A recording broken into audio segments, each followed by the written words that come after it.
Welcome to Hidden Ties, where every story hides a deeper truth. I used to sit there every day, buried under books. My family thought I was wasting my time. Little did they know, those quiet hours led me to build a $70 billion empire.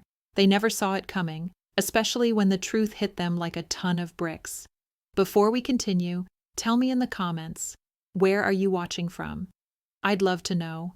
I was 37, single, and living in a small apartment just outside of Portland, Oregon, when it all started.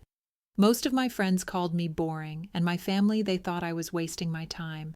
I didn't go out much, didn't have many exciting hobbies, just books, lots of books.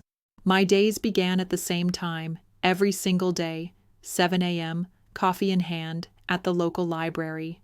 You wouldn't think a small library could be a place of big dreams, but that's where mine were taking shape. And no one knew. I was a quiet sort of person, didn't need much noise in my life. The library was perfect. I'd sit there, flipping through pages, reading anything I could get my hands on. Business models, tech innovations, ancient history, anything that made my brain work. My family didn't get it. They never did. My brother Tom was always telling me to get a life.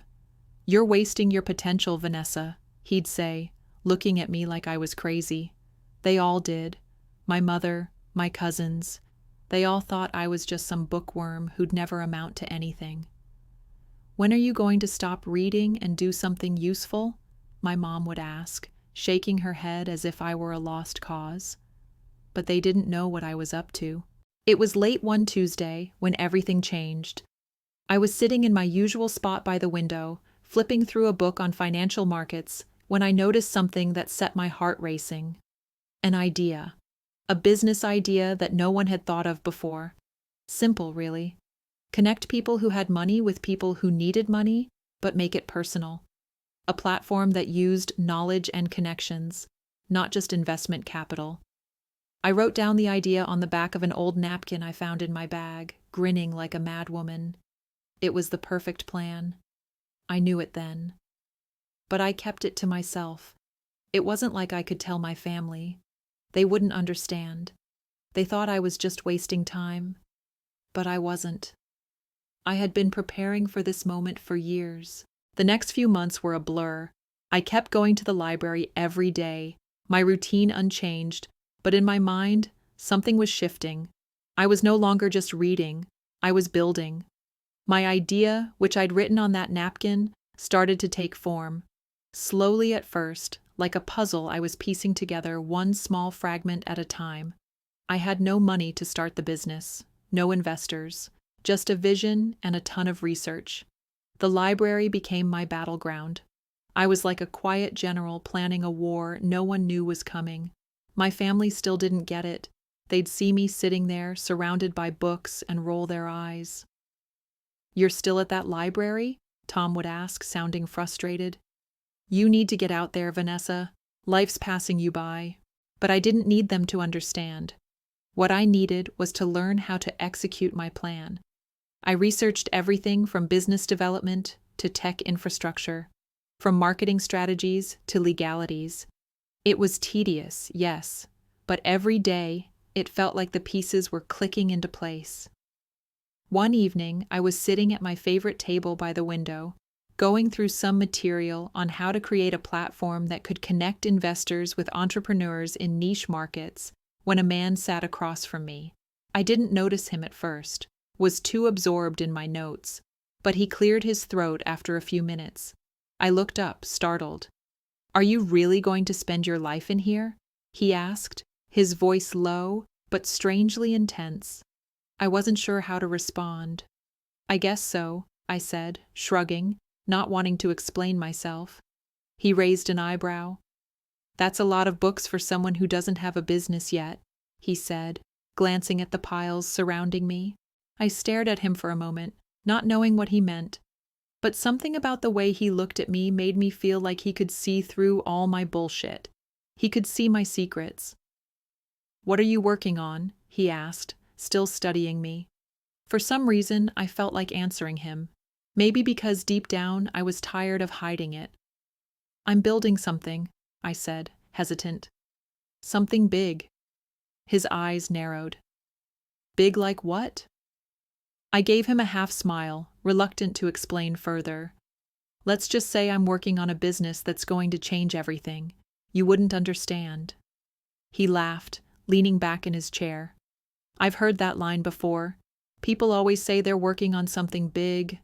But the question is, can you actually make it happen? Something in the way he said it hit me, and I leaned forward, my eyes meeting his. I will make it happen. No one else will, but I will. He studied me for a moment, like he was deciding something in his mind. Then he stood up, slowly. Good luck with that, he said before walking away. His words didn't mean much, but his tone lingered in my mind. The next few weeks, I doubled down. The idea became a platform, a simple interface that allowed people to invest in small, innovative businesses directly, bypassing traditional investors. The twist was that it wasn't just about the money, it was about the community.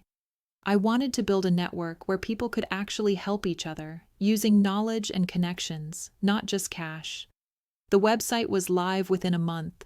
It was rough, but functional. I didn't tell my family about it. I was still too afraid of them laughing at me. Instead, I kept my head down, working harder than I ever had before. And as time went on, something incredible began to happen. Investors, small at first, began trickling in. Entrepreneurs started signing up. The website was growing. Every night I would sit at my laptop, watching the numbers go up, and I couldn't believe it. Was this real? I was doing it. I didn't need their validation. The world was responding. The business was coming to life, and I was no longer just some quiet bookworm. I was becoming something more. It's funny how the moment you're waiting for can slip past you without you even noticing. I'd been so focused on building, on quietly making my business grow in silence, that I hadn't noticed how big it was getting, how big I was getting. But one phone call changed everything. It was early on a Friday morning when I picked up the phone, expecting another routine investor inquiry. Vanessa, this is Thomas Wright, from Wright Enterprises, the voice on the other end said. I froze for a second. Thomas Wright. He was a major player in venture capital. His name was known in circles I could only dream of being part of. My heart skipped. Yes? I managed to say, trying to keep my voice steady. I've been keeping an eye on your platform. You've got something interesting going on here, he said, his voice calm, measured. I think we could help you take it to the next level. I'm talking big-time funding. We're talking $10 million to start, but we could do more if things go as planned. Would you be interested? My hands shook. I had to swallow before responding. Of course. Yes, absolutely. I'm very interested. What would be the next step? Great, he said. I'll have my team set up a meeting for next week. We'll get into the details. I hung up the phone, almost unable to believe what had just happened. This was it. This was the break I'd been working for.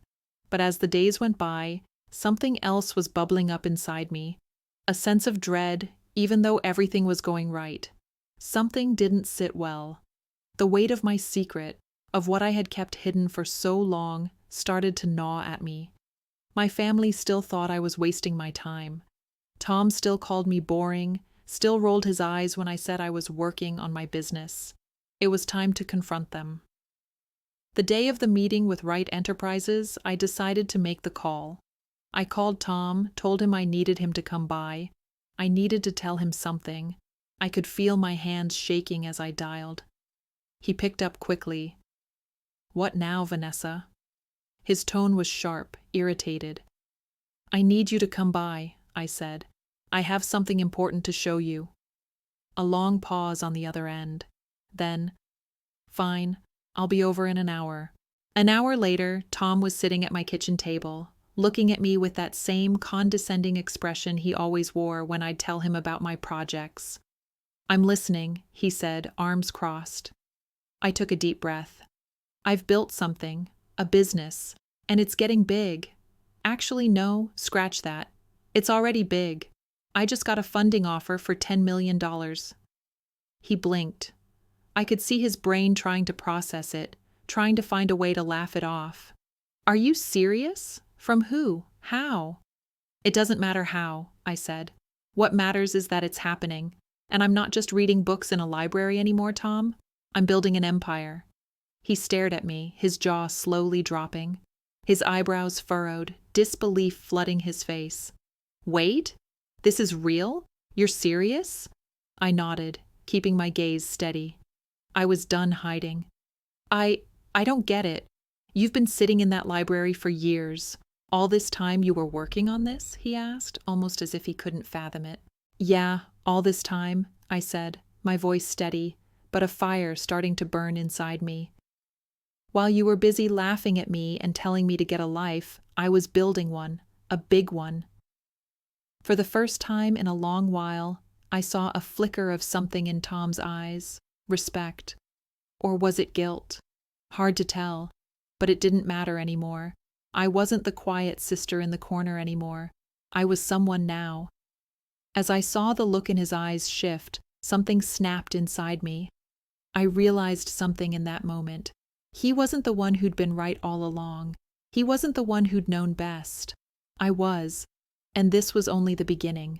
The meeting with Wright Enterprises went even better than expected. The money came in, fast. They didn't just offer $10 million, they saw the potential. And soon, I had a team working on the platform, a network of investors and entrepreneurs joining in, the business expanding at a pace I could barely keep up with. I felt like I was living in a dream, watching everything grow around me. But the bigger it got, the harder it became to hide. The more I had to confront the truth about what I had done in silence for so long. And then, one evening, as I was preparing for yet another meeting, Tom called again. This time, there was no condescension in his voice, just hesitation. I don't know how to say this, Vanessa, he said, but I was wrong. You really did it. I didn't see it before, but I see it now. Something in me wanted to laugh, to gloat, but I didn't. Instead, I just said, yeah, you were wrong. But that's okay. I didn't need your approval. He was silent for a long time, and I could almost hear him taking it all in. Finally, he said, I don't know if you'll ever forgive me. I was an ass, but I just wanted to say, I'm proud of you. I didn't know how to respond to that. I didn't have to. His words were enough. It didn't take long for things to start changing. At first, it was all excitement and growth, but soon the pressure started mounting. As I built the business into something real, something that was getting attention from major investors and players in the industry, I began to notice how many people wanted a piece of me. It was like I was suddenly a target, not for who I had been, but for what I was becoming. The first red flag came when I started working with my new team. They were smart, capable, but I could see the power struggles beginning. Everyone wanted a say, a slice of the pie.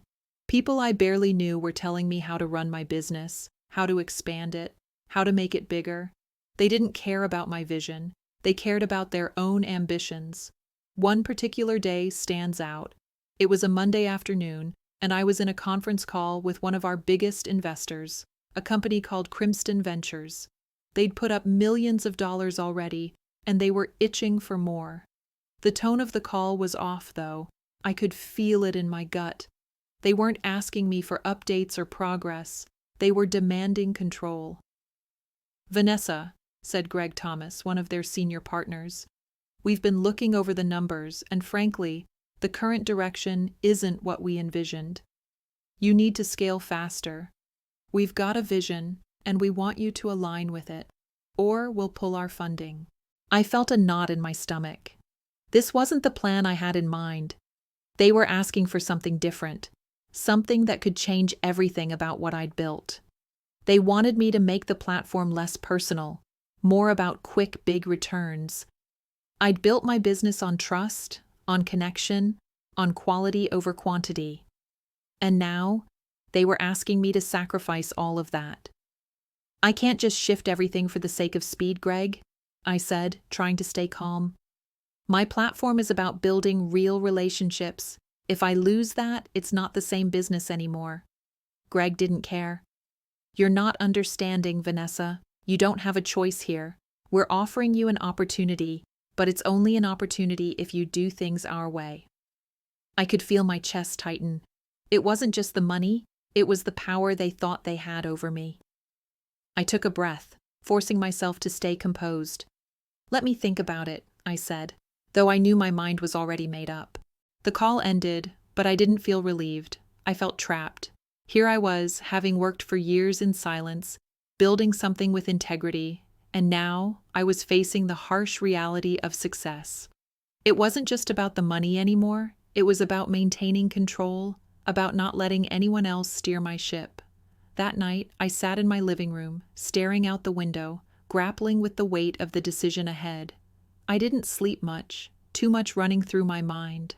What would happen if I told them no? What would happen if I lost their support? Was the business I'd built worth losing everything for? The next day, I called a meeting with my inner circle of trusted advisors. They were all seasoned, smart, and had been through the trenches themselves. We sat in my office, a tense air hanging over the table. "Vanessa, I get it," said Rachel, my lead developer. "I know this isn't easy, but if you keep turning them down, they'll cut ties. This is about your future now." "I know," I said, rubbing my temples, "but it's not just about the future, Rachel. It's about the values that built this, the connections, the people. If I change the model now, if I let them in, this whole thing becomes something else, and I can't let that happen." Rachel and the others were quiet for a long time, clearly torn. I could see the hesitation on their faces. They had their own ambitions, their own dreams of what this business could become. But I was the one who had built it. I was the one who had carried it this far. It was up to me to protect what mattered. The meeting ended with no clear resolution, but inside I knew the decision was mine, and I would not let anyone take my vision from me, not for money, not for anything. Then, just when I thought things couldn't get more complicated, Tom called again. His voice was different this time, quieter, more thoughtful. "Vanessa," he said, "I've been thinking about what you said, about how you were right, and now I want to make it right. I want to help you. I want to get involved in your business." I felt a flash of irritation.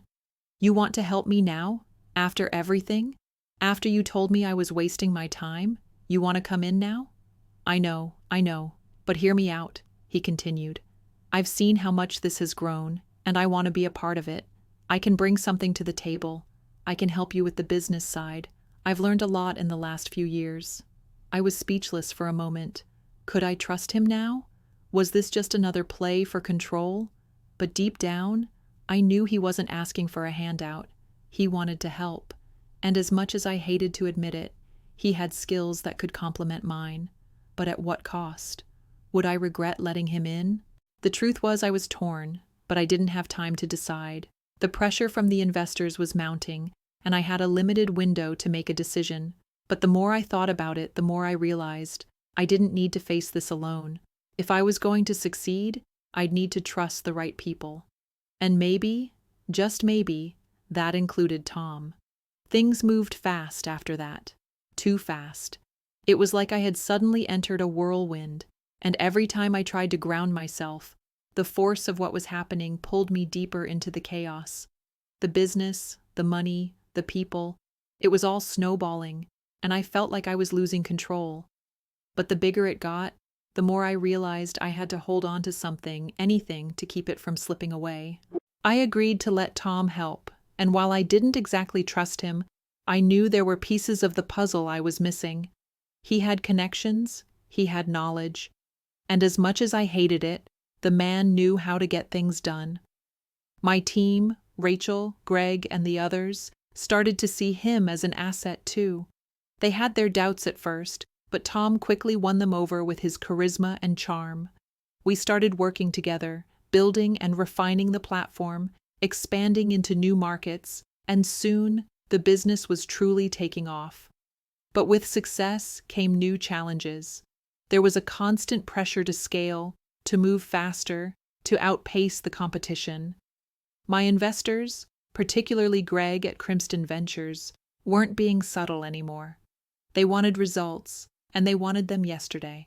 It wasn't long before they started making demands that I couldn't ignore. Greg, who I'd thought was merely a supporter, began pressuring me to take the platform public. I resisted at first, knowing what that could mean for the company's future. Publicly traded meant losing control. It meant watching as every decision was scrutinized, every move questioned. But they didn't see it that way. "Vanessa, we've been very patient," Greg said one late night when we were in a strategy meeting. "But if we're going to make this work, we need to go public. Now. It's time." Tom, sitting beside me, nodded in agreement. "We can't ignore the market demand. If we don't move fast, someone else will." I felt a tightness in my chest. This was it. The moment when everything could change, when my vision could be compromised in exchange for the kind of growth that could turn the company into something unrecognizable. "You're asking me to change everything," I said, looking at both of them. "This platform wasn't built for the stock market. It wasn't built for the kind of investors you want." "We understand that, Vanessa," Greg replied, his tone businesslike but firm. "But this is how the world works. You have a shot at something bigger than you ever imagined. If you don't take it, you'll be left behind. The clock is ticking." I sat back, my mind racing. Everything in me screamed to say no, but I could feel the pressure mounting, the stakes growing higher every day. If I didn't listen to them, if I didn't take this risk, everything I'd built could collapse in on itself. And that's when I realized something. It wasn't just about the business anymore. It was about power, my power. For years, I had been quiet, unsure of myself, building in the shadows while everyone else laughed. But now I had control. Now I could make the decisions. And I wasn't going to let anyone take that away from me. "Fine," I said, my voice steady but with a weight I hadn't intended. "We'll go public, but on my terms. This platform stays true to its core values. If we lose that, I walk. You can't push me out of this, Greg. Not now." Tom gave me a hard look, almost like he was warning me not to go too far. But I didn't care. This was my fight now. And for the first time, I felt like I wasn't just reacting to what was happening around me. I was creating the future. The weeks that followed were a blur of meetings, calls, and press conferences. The business began to draw attention, not just from investors, but from the media. I was in the spotlight, and while I hated it, I couldn't ignore the way it made me feel. For years I had been invisible, but now I was a force to be reckoned with. But with this rise came new enemies. Not everyone was happy about the platform's success, and some were willing to do anything to take me down. There were rumors, false stories planted in the media, talking about how I had betrayed my original vision, that I had sold out. The criticism was brutal, but it only made me stronger. One evening, after another grueling round of interviews, I sat alone in my office, feeling the weight of it all. Tom had gone home, the team had left, and I was left alone with my thoughts. The pressure was suffocating, and for the first time in months, I felt the loneliness of the position I was in. I had no one to turn to. The business was growing, but the personal costs were starting to show. And then, it hit me. This wasn't just about the business anymore. This wasn't just about success. It was about me. Who was I now? Who had I become? I sat there for a long time, staring at the glowing screen of my laptop. But all I could see was the reflection of a woman I barely recognized. My ambition had gotten me here, but at what cost? Had I become the very thing I swore I would never be? The kind of person who would sacrifice everything for success? Tom's voice came into my mind clear as day. "You've got something bigger than you ever imagined." He was right. But was it worth it? Was it worth losing myself in the process? The phone rang, interrupting my thoughts. It was Greg. "Vanessa, we're close. The IPO is almost ready. The pressure's on. Are you with us?" I hesitated for a moment, then took a deep breath. I wasn't going to back down now. Not after everything. Not after all the sacrifices. "I'm with you," I said, the words coming out more sure than I felt. And with that, I knew. There was no turning back. I had built this empire in silence, and now I had to fight to keep it. The days after that phone call with Greg felt like a haze. The intensity of the IPO process, the public scrutiny, the endless meetings, they were all beginning to blur into one long, exhausting stretch of time. I hadn't had a moment to breathe, let alone reflect on what I'd become in the rush to get here. The business, once my quiet sanctuary, was now a roaring storm, and I was in the center of it, desperately trying to keep everything intact. I could feel it. The cost of success, the toll it was taking on my soul. I was no longer just Vanessa from the quiet library, the one who had built everything in silence. No, now I was Vanessa, the woman everyone was watching, the one everyone was counting on, the one everyone thought they knew. And that pressure, it was suffocating. The very thing that had been my strength, the quiet, steady work, now felt like a curse. I had been so focused on building an empire, on proving something to my family, to everyone who had ever doubted me, that I hadn't noticed how much I had lost along the way.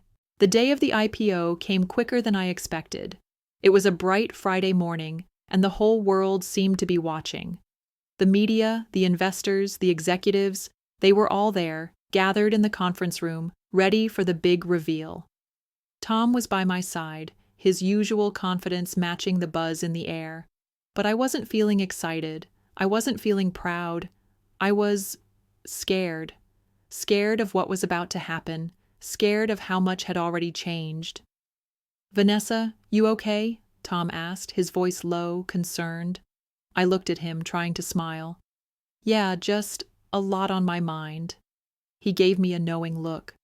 "You've worked your ass off to get here. This is your moment." I nodded. But inside, something was unraveling. As I stood there, preparing to speak in front of everyone, my eyes caught the faces of my investors. Greg's stern face was the most prominent among them, and I could feel his eyes on me, silently reminding me that everything was riding on this moment. I couldn't fail. Not now. The moment I stepped onto the stage, the weight of the audience's expectations hit me like a brick. The room was filled with cameras, people whispering, and the murmurs of people waiting to see if the empire I had built would collapse under the pressure. I could see the flashing lights, but all I could hear was the pounding of my own heart. "Good morning, everyone," I said into the microphone, my voice surprisingly steady. "Thank you for being here today. This is a monumental day for us, and for me personally. What started as a small idea, built in the silence of my library, has become something bigger than I could ever have imagined." I paused, feeling the weight of my words. They sounded rehearsed. Too rehearsed. This wasn't the truth. This wasn't just a business story. This was my life. My family had watched me struggle.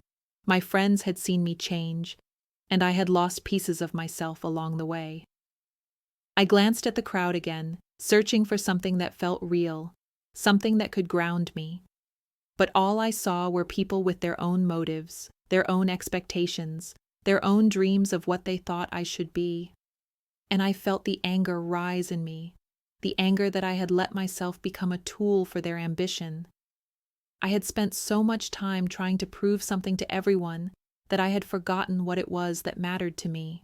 Suddenly I knew what I had to do.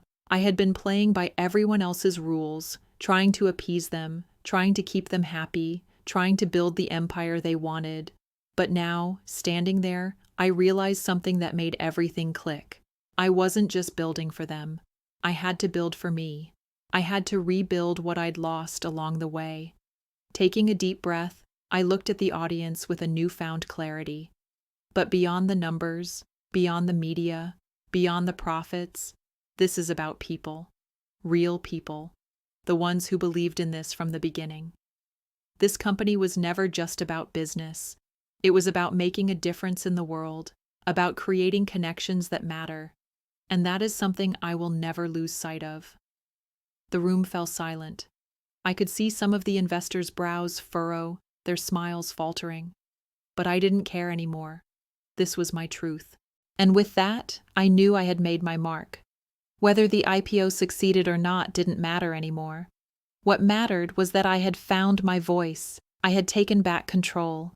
The next few weeks were a blur of paperwork and finalizing the deal. The business continued to grow, the stocks soared, and the media couldn't get enough of me. But through it all, I stayed true to myself. I pushed back when I needed to, and I made decisions that aligned with my vision, not anyone else's. Then came the inevitable moment of reckoning. My family. They had been watching from the sidelines, waiting to see how things would play out. And they had their doubts, of course. My mom, especially, couldn't understand why I had been so distant, why I had shut myself off from everything that used to matter to me. She had seen me struggle before, but now she saw me as someone who had changed, someone who had become someone else. I finally sat down with her one evening, a week after the IPO was completed. We were in my apartment, just the two of us, a pot of coffee between us. I could feel the tension in the air as soon as she sat down. "I'm glad you're doing well," she said, her voice stiff, her eyes avoiding mine. "I'm not just doing well, Mom," I said, trying to keep my voice even. "I'm doing what I've always wanted. I've worked for this. I've earned this." She looked at me, her face softening a little. "But you've changed, Vanessa. You used to be so different. Where's the woman I used to know? The one who didn't care about all of this?" I paused, her words hitting me harder than I expected. She wasn't wrong. I had changed. But I wasn't the only one who had changed. "I'm still me, Mom," I said, my voice breaking slightly. "I've just learned a few things along the way. I've learned what matters to me, and I've learned how to stand up for myself. For once in my life, I'm not letting anyone tell me what I can and can't do." She sat back, taking that in. "I just want you to be happy, Vanessa. That's all I've ever wanted." "I'm learning to be, Mom. I'm learning to be." And in that moment, I realized that my true success wasn't in the empire I'd built or the money I'd made. It was in the peace I was beginning to find with myself, in the quiet moments that I had once neglected, but was now learning to cherish. The empire wasn't just about the business. It was about me. It was about reclaiming my life, reclaiming my voice, and showing the world and myself that I could rise from the silence, build something real, and never lose who I was in the process.